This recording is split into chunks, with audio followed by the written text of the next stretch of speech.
আসসালামু আলাইকুম। সবাই কেমন আছেন? আশা করছি সবাই খুব ভালো আছেন। আলহামদুলিল্লাহ আমরাও খুব ভালো আছি। আজ হচ্ছে বৃহস্পতিবার, এখন বাজে হচ্ছে ১১টা ২০। আজকে আসলে দুপুরে রান্নাটা একটু দেরি হয়ে গেছে। তো আজকে চিন্তা করছি যে রান্না করব সবজি। ডাল দিয়ে ২-৩ রকমের ডাউল দিয়ে সবজি রান্না করব।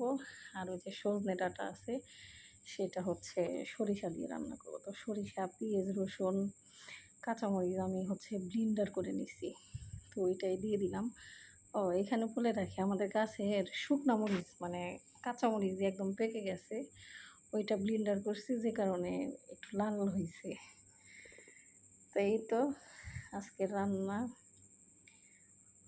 আর হচ্ছে রান্না তো দেরি হয়ে যাইব বুঝতেই পারতেছি। ১২টার সময় তো এরা আসবে খাওয়ার জন্য। এখন হইলে হয়।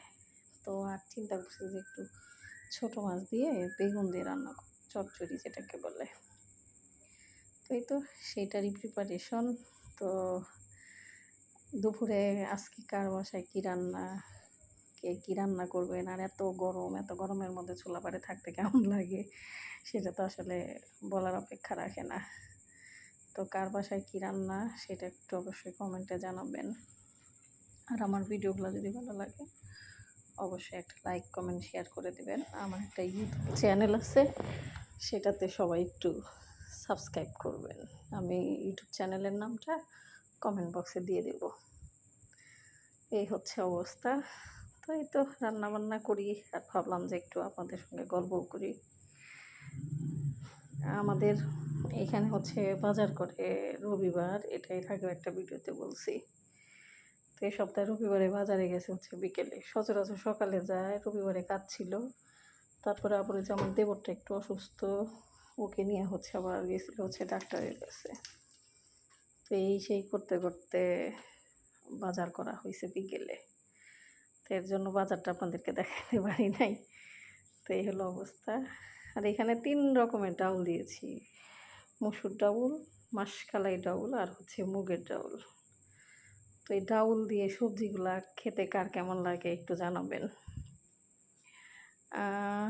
আর মালয়েশিয়ার কী খবর সেটা তো সবাই জানেনই, দেখতেই পারতেছেন। আজকে হচ্ছে একটা মিটিং হয়েছে, সেটা তো অবশ্যই অনেকেই জানেন।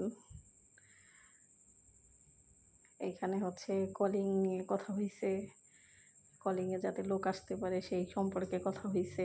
তারপরে হচ্ছে মাল্টিপল ভিসা জানিয়ে দেয় সেটা নিয়ে কথা হইছে। তারপরে হচ্ছে যারা অবৈধ আছে বৈধকরণ সেই বিষয়ে কথা হইছে। এখন বাকিটা উপরওয়ালার ইচ্ছা, আল্লাহ কি রাখছে কার কপালে কি আছে এটা একমাত্র উপরওয়ালাই জানে। তবে যাই হোক, যার যেটা চাওয়া, যার যেটা দরকার আল্লাহ জানি তাকে সেটা মিলাইয়া দেয়, এটা হচ্ছে বড় কথা। তো এই হচ্ছে অবস্থা। আর মালয়েশিয়ার পরিস্থিতি এটা তো সবাই জানতেই পারতেছেন, পরিস্থিতি খুব একটা ভালো না। প্রত্যেকটা দিনই অপরিস্থিতি, প্রত্যেকটা দিনই কোনো না কোনো জায়গায় ধরপাকড় চলতেই আছে, চলতেই আছে। আসলে খুব ভয়ঙ্কর একটা অবস্থা শুরু হইছে এখন। যারা মানে আসবেন বা যারা আসতে চাইতেছেন, এখন হচ্ছে ইন্টারনেটের যুগ। অবশ্যই খুব ভালো করে জেনে বুঝে দেখে শুনে মানে সিদ্ধান্ত নেবেন। কারো কথায় প্রতারিত হবেন না বা কারো ফাঁদে পা দিবেন না। এটা হচ্ছে মানে একটা অনুরোধ, যেটা আসলে সত্যি কথা। এটা অনুরোধ।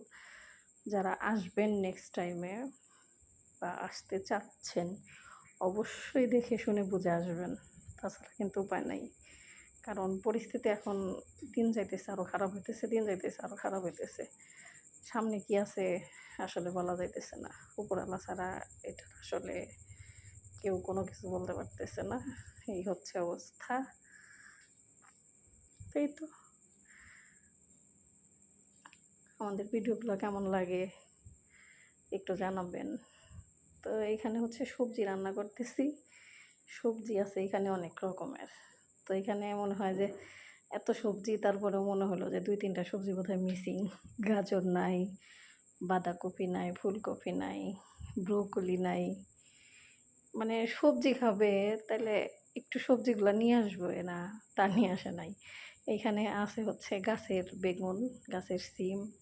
সেদিন মূলা নিয়ে আসছি, মূলা, আলু, কাঁচকলা, এই তো। তো হঠাৎ করে বলতেছে যে সবজি রান্না করো। তাহলে সবজি রান্না করতে গেলে এখানে এই কয়েকটা সবজিতে হয়। সবজি রান্না করতে গেলে অনেকগুলা সবজির থাকলে হচ্ছে বেশি ভালো হয়। তারপরেও বললাম যে তাহলে পেঁপে নিয়ে এসো। পরে আবার দেখি যে পেঁপে নিয়ে আসলো। তাই তো পেঁপে, কাঁচকলা, গাজর, আলু, এখানে ছিল ধুন্দুল, গাছের সিম, গাছের বেগুন, এই হলো অবস্থা। ৩ রকমের ডাল। তো এরকমভাবে সবজি কার পছন্দ জানাবেন। সবজি কে, কে পছন্দ করেন জানাবেন। অবশ্য আমার সবজি খুব পছন্দ। আমি সবজি এমনিই খাই। তারপরে হচ্ছে মুড়ি দিয়ে খাই, রুটি দিয়ে খাই। আমার কাছে সবজিটা খুব পছন্দ। ভালো লাগে আমার কাছে। তো ঠিক আছে, সবাই ভালো থাকেন। এত গরমে অবশ্যই একটু সাবধানে থাকবেন। রাস্তায় বের হইলে সাবধান। তারপরে রান্নাঘরের কথা তো বাদই দিলাম। যদিও রাস্তায় বের হন অবশ্যই সাথে ছাতি, তারপরে হচ্ছে পানির বোতল, টিস্যু, তারপরে যদি পারেন ছোট ফ্যান, চার্জার যে ফ্যানগুলো আছে অবশ্যই এগুলো সাথে রাখবেন। তাছাড়া কিন্তু উপায় নাই। প্রচণ্ড গরম। মালয়েশিয়াতেও গরম, প্রচুর গরম। বাইরে তো বের হওয়াই যায় না। ঘরের মধ্যে তারপরেও গরম। প্রচুর গরম। এখানে তো দেখা যায় যে তাপমাত্রা বেশিরভাগ সময় হচ্ছে ৩৫-৩৬ থাকে। মানে নরমাল যেটা ৩৫, ৩৬, ৩৭ এরকম থাকে। কিন্তু বাংলাদেশে তো ৪০-এর উপরে উঠে যায়। এটার জন্য হচ্ছে আরও সমস্যা, অতিরিক্ত গরম। তো যাই হোক, গরম থেকে প্রোটেক্ট থাকার জন্য যা, যা প্রয়োজন সেগুলো অবশ্যই করে রাখবেন। তবে ফ্রিজের পানি একটু কম খাবেন। ফ্রিজের পানি এটা আসলে যতটা উপকারী তার থেকে বেশিটা বোধহয় ক্ষতি। ফ্রিজের পানিটা খেলে তো ঠান্ডা, এটার একটা ব্যাপার-স্যাপার থাকেই। ঠিক আছে, যার যার যেরকমভাবে সাবধান সচেতন থাকার দরকার অবশ্যই থাকবেন, দেশে এবং বাহিরে। দেশের বাহিরে যার যার অবস্থান থেকে অবশ্যই সাবধান এবং সতর্ক থাকবেন। বাসায় যদি বাচ্চা থাকে তাদের অবশ্যই খেয়াল রাখবেন, তাদের প্রতি এক্সট্রা নজর দেবেন। যদি ওই ৭-৮ বছরের বাচ্চা থাকে একা একা বের হইতে দিবেন না, কারণ এখন দিন সময় খুবই খারাপ। নিজেদের সচেতনতা, নিজেদের সাবধানতা অনেক সময় অনেক বড় বড় ঝুঁকি থেকে রক্ষা দেয়। ঠিক আছে, এই হচ্ছে কথা। ভালো থাকেন, সর্বোপরি নিজেকে ভালো রাখেন। নিজে ভালো থাকলে সব ভালো। নিজে ভালো থাকেন, নিজের খেয়াল রাখেন, নিজের পরিবারের খেয়াল রাখেন। ঠিক আছে, আল্লাহ হাফেজ, আসসালামু আলাইকুম।